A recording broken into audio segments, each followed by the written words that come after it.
they're both getting a bit careless with their heads, and quite a bit of damage has been done. There's noses and eyes cut all over the place there now. Yeah. Well, I wouldn't say they both, because when we come out, I think it would. Little bit of action from the third round, and that's good left hook from Saunders and the that right. was Tibbs piling on the pressure, but Saunders turned the tables on him, as you said, and scored with that good left hook. This is the third round, so we're halfway through the contest now. And while we were watching that little bit of replay there, they were attending to the right eye of Chris Saunders, the boy from Barnsley, a gritty part of the country, Barnsley, and folk who come from there are not quitters by any manner of means, but that eye doesn't look too clever to me at all, Gary. Saunders hasn't shown in any way that he's come to quit, but if you watch him, he's having to keep his head low to protect his eye. And in doing so, he's making his head very dangerous in Tibbs' face, because Tibbs is held up his hand's eye. He was leaning on Tibbs there and pushed him down. So if you just watch his head, he's got to keep it low, look straight in there, and that's how the damage is done with the head. He led with the punch and then followed with the head. Tibbs, as you would expect, as the son of one of the finest trainers in the country, seems to be tuned to perfection. Just took a right hand there. Tibbs just took a good right from Saunders, but took it very well and controlled himself. Goes after his man. They're getting into close quarters. Then they break away again. Little first signs of tiredness from Saunders, I thought, there as he came off those ropes. Swarms over his man, and Tibbs turns him around, pushes him off. See, these are the fights, when you listen to some of the reports that are written on some of, or I'd say a lot of Terry Lawler's fighters in the later stages of their careers, they won't mention these fights, because these are very hard learning fights. Yeah. That's right, there's an expression in the trade, dead bodies. I mean, too many managers line their guys up with dead bodies, and when they do come up against a decent opponent, they haven't got the know-how to deal with it. Cope. But Terry does sort you out a few good boys on the way up. Yeah, he does it. But as I said, those things, they go unnoticed. And at a later stage where he's not having the hard fights, we should be having to, like, well, we should stop talking about it. They're having a good fight here now, aren't they? Saunders has got a lot of bottle, believe you me. He has got a lot of bottle. And he's making himself known. But Mark's doing the right thing. He's covering up all. He covers up well, and he chooses his shot to get out of it, doesn't he? He chooses his moment to get out. But he's been put under a lot of pressure tonight. Now they're both by Saunders, and Saunders is seems to know only one way, and that's forward. A lot of the punches are being covered up or slipped, but a few are landing, and he's certainly making his impact on this fight. Break it up, break on your toe. Let go of your toes. Mark Tibbs has got to let him walk into the right hand now, because Saunders is actually getting very, well, I wouldn't call it brave, but he actually believes he can win now. He probably feels he probably feels that he's heard a lot of Tibbs's reputation. He's been through 4 rounds, and he probably thinks he's taken the best that Tibbs has got to offer. So now he'll storm in and you know, caution to the wind sort of thing. End of the 4th round coming up.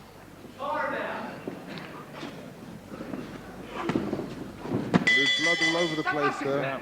There's blood at the back of Saunders' head. I'm not absolutely certain whether he's got picked up a cut on the head or whether it's the blood's just swinging around. I'm sure it must be just from the nose and the eye. Yeah. We're getting a close look at Saunders now, and they see they're working on the eye. Earlier action. This is some action from that 4th round. Yeah. Good. Yeah, there we go. Saunders. Good two-fisted volley there from Tibbs, but the other fella won't stop, will he? No. I mean, he won't be told. He won't be dissuaded. He's there to fight. It's when he had Tibbs on the rope in the corner. Saunders is there swinging away. Good right uppercut. But still, his natural inclination always is to move forward. So, and that means that no matter how good he might be, Tibbs is always going to be under pressure in a contest like this, isn't he? Because the other fella isn't giving Tibbsy the best chance in the world to look good. And the West Ham trunks, the claret and blue trunks, are looking a bit sorry for themselves as the blood of both boys generously spilled down them. Claret and blue and white, and there's red involved in a lot of them. Yes. But did you know Mark Tibbs looks a lot like Mark Kaler of a younger day, yes, doesn't he? Yes, he does. I remember seeing Mark Kaler as an amateur. Yeah. Boxing, I think, for the West Ham club, if I remember rightly. Yes, he did actually box for West Ham. And yes, you're right. Spitting images there. Yeah. Mark actually boxed for West Ham as well, didn't he? I think so. Yeah.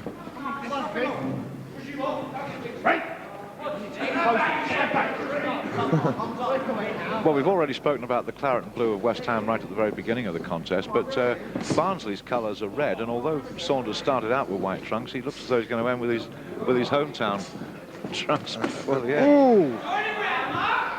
Excuse the expressions and the sounds, but yes, those are the good punches that are landed. You only said what a lot of other people in the hall said. It was... oh. There's some heavy wax going in now from both of them, and they're tying each other up so well. Tibbs trying to find off now. Saunders claiming that Tibbs was holding.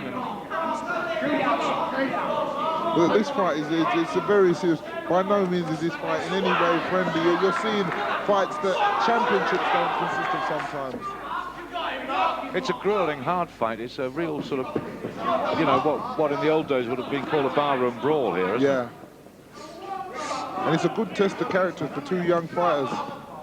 Oh, Saunders is very dangerous with that head, you know. Look at it. If you see the heads, I think maybe that's mostly why Tibbs must be more defensive, being aware of the fact that he might be cut.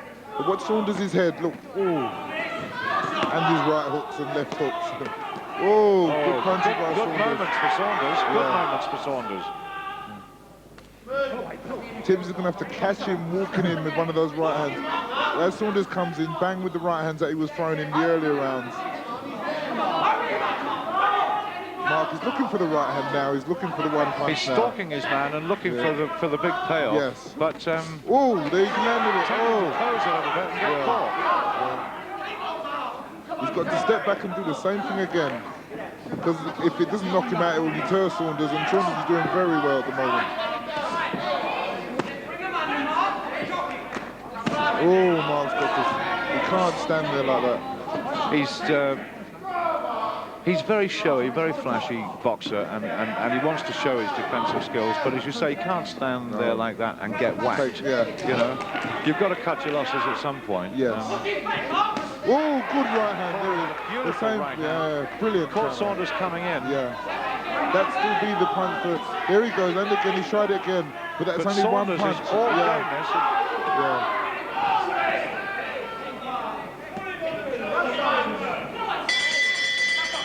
Well, the end of a grueling, punishing, exciting, and stamina-sapping round. The irony is, Gary, what you were saying about the fairly free use of Saunders' head. It's Saunders and not Tibbsy, who's got the cut eyes. That happens. Maybe he's not deliberate, but though, isn't he? Look at look at the punches landing. But I think the reason why a lot of that's happening because Tibbs is very conscious of his head. Yep. And in doing so, he's not letting go the punches that would normally do so, and he's giving Saunders a chance to land those punches. Very good counter right hand there by Tibbs.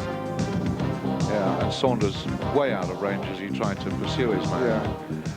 We're coming up to the 6th and final round, and my guess is that this is going to be a right little belter of a round. Yes, it will. Because it's been a super contest. And it's a toss for who's winning it at this stage. Both corners are going to tell both men to go out and have a fight. That's why, ladies, all those watching force them to shake hands.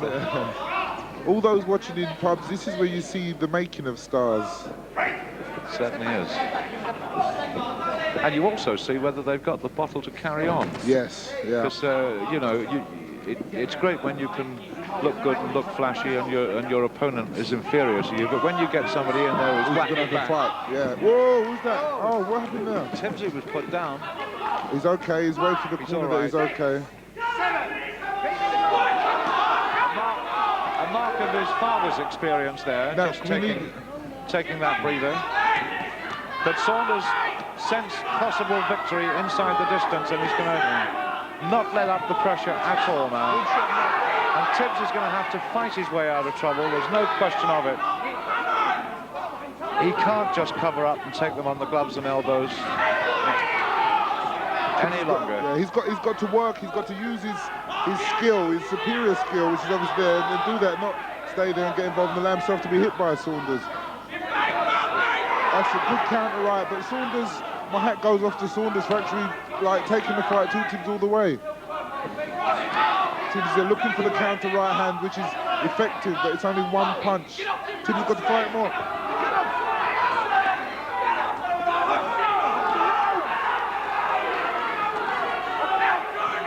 Well, one of the gum shields came out. I think it's Tibbs's, actually. No, Saunders, it looks like. So it's Saunders, I beg your pardon. Saunders' gum shield's out. And Saunders' dander's really up, and he's swarming all over Tibbs here. And Tibbs is frustrating his supporters all around us. Well, everybody's trying to cheer him to get off the ropes because he's taking punishment on the ropes. Indeed, yeah.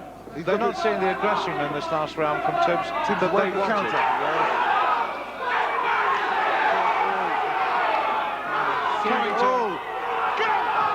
Coming to a barnstorming finish, and there goes the other gum shield. The bell's going to go in a minute. Oh, he's gone down. Tibbs actually took a count. He dropped to his knee there for respite to take a count, I think. And he's been really roughed up. Just look at the state of Mark Tibbs's face. A cut high on the right cheekbone, blood pouring from his nose. He stopped a good. He's being punched to a standstill in these closing seconds. The referee's had enough. Mark wasn't throwing any punches there at the end of that.